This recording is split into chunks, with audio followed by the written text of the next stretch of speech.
It's also interesting, as you mentioned, that Richard Pitino, son of Rick Pitino, has the Xavier job, so he plays against the old man twice a year. Yeah, they played each other 4 times over the years, and he's won 3 out of 4, I believe. But Rick said that's one thing, but he doesn't want to play him in his league. I mean, no, he didn't discourage him. In fact, he was happy for him to get the job. He thinks Xavier's a good job. Rick does. Oh, when isn't it a good job? I mean, that's always a good job. A good job. Not that Oklahoma's, New Mexico's a bad job, but this Xavier's in the Big East. It's a good job. So now we're going to have Pitino v. Pitino twice a year. Boy, you think the New York, the Post is going to have fun with that? Oh my God. Well, but also, correct me if I'm wrong, but when I've seen interviews with Richard, he's kind of the opposite of the old man, isn't he? Yeah, he's just, he's not the old man. He's a little laid back. He's himself.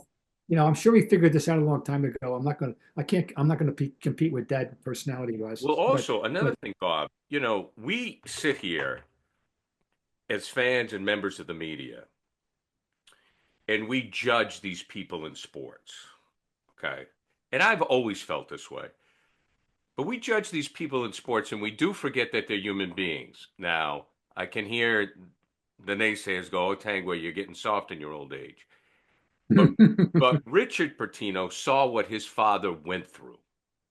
I mean, this is a guy, Rick Pitino, who, ulcers after losses. I mean, still coaching at 80, the disaster with the Celtics. I mean, there's a lot of family turmoil when you live with a coach, right?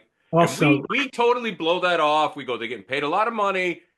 But I think that the kids saw that I love to play I love to coach basketball, but I'm not going to have the ulcers the old man did. And not to mention the episode in the restaurant that that too. To live with. The restaurant, the Louisville payment thing, sure. Part of his legacy now, Right. So yeah, no, you're right, Richard. I think you're 100% correct, and so I don't know him. I've never met him. I've seen some interviews, and it was kind of like Rick's round. We know. I mean, Rick is wound really tight. I go back with Rick. It's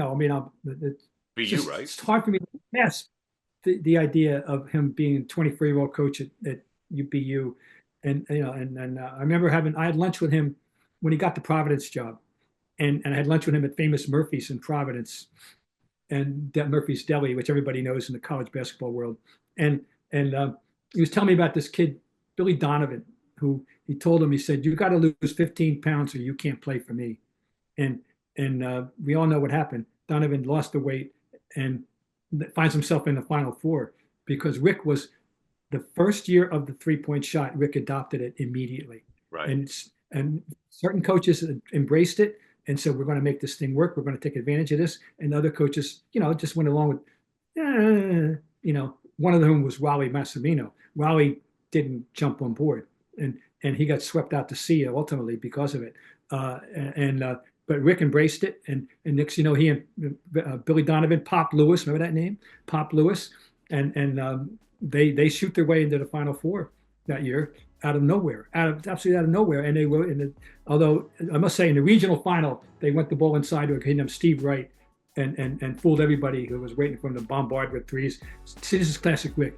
At the moment when everyone is sure he's going to double down on the three, he goes the other way completely in that game to get them to the Final Four. But anyway, Billy Donovan, I remember talking about, God, that kid can't play for me. He doesn't lose some weight, and he loses, and he. So I always remember that one. And he won 2 titles in Florida.